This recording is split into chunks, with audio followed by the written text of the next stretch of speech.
मित्रों, आदरणीय शकील खान साहब, आदरणीय मदन मोहन झा जी, विनोद जी, आशीष जी, गौकब कादरी जी और कांग्रेस पार्टी के सभी वरिष्ठ नेता, आप सभी जानते हैं AICC ने फैसला लिया, आदरणीय खड़गे साहब और राहुल जी के नेतृत्व ने फैसला लिया कि जिस तरह से हिंडनबर्ग का रिपोर्ट आया है, उसके बाद भ्रष्टाचार का जिस तरह का खुलासा हुआ है, हमारे नेता राहुल गांधी जी 2023 से ही इस सवाल को उठाते रहे हैं कि किस तरह से 20,000 करोड़ रुपया सेल कंपनियों के माध्यम से अदानी के अकाउंट में आया, किस तरह से अदानी का शेयर प्राइसेस नीचे गया। अदानी के शेयर प्राइसेस में केवल अदानी का पैसा नहीं था, केवल बड़े लोगों का पैसा नहीं था, बल्कि उसमें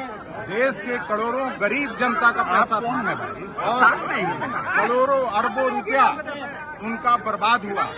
और हिंडनबर्ग के खुलासे से ये साफ साबित हो गया कि जो रेगुलेटर है इस देश का, सेबी संस्था के रूप में जिसको जानते हैं हम लोग, जिसके बिहार के ही UK सिन्हा साहब पहले चेयरमैन हुआ करते थे, अजय त्यागी साहब चेयरमैन हुआ करते थे, बड़े सीनियर IAS पदाधिकारी होते थे, लेकिन लेटरल अपॉइंटमेंट के नाम पर किस तरह से मोदी सरकार कैसे कैसे जगहों पर सीधे सेक्रेटरी भारत सरकार में बना के, सेबी जैसी संस्था का चेयरमैन बना के, और उनका जिस तरह से लाभ का पद है, इसमें आपको याद होगा कांग्रेस के सभी लोग हैं कि सोनिया जी को भी इस्तीफा देना पड़ा था लाभ के पद पर रहते हुए, और दोबारा चुनाव रायबरेली से उनको लड़ना पड़ा था।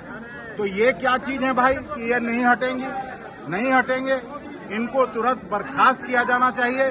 और ED जो संस्था है, आए दिनों हर जगह छापेमारी चलती है इनकी, लेकिन देश के जब अरबों रुपया जनसाधारण लोगों का जब चला जाता है, तो उसका भी निष्पक्षता से कांग्रेस पार्टी जांच की मांग करती है, इंडिया गठबंधन जांच की मांग करती है, और इसका JPC से, ज्वाइंट पार्लियामेंट्री कमेटी से जांच होना चाहिए, जिसमें दूध का दूध और पानी का पानी हो। यही मांग लेके आज पूरे देश में हम लोग ED दफ्तर में जाकर ज्ञापन दे रहे हैं। यहाँ भी आए हैं अभी कलेक्टर साहब के प्रतिनिधि के तौर पर, यहाँ MS खान साहब आए हैं और ये कह रहे हैं कि नहीं ED सिरे नहीं लेती है, हम लोग को सर दे दीजिए।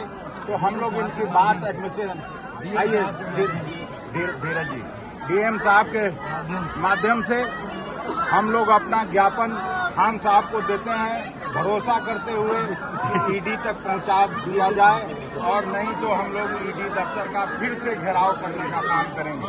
जब तक निष्पक्षतापूर्वक जांच नहीं हो जाती है, कांग्रेस पार्टी मूक दर्शक होकर नहीं देख सकती है। देश के करोड़ों लोगों को जैसे चूना लगाया गया है, उसको हम बर्दाश्त नहीं करेंगे।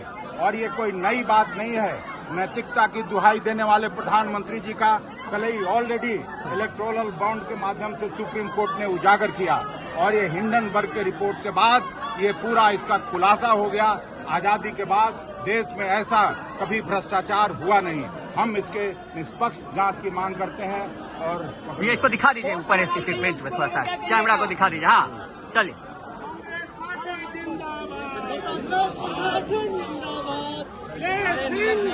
जगह बना के लीजिए।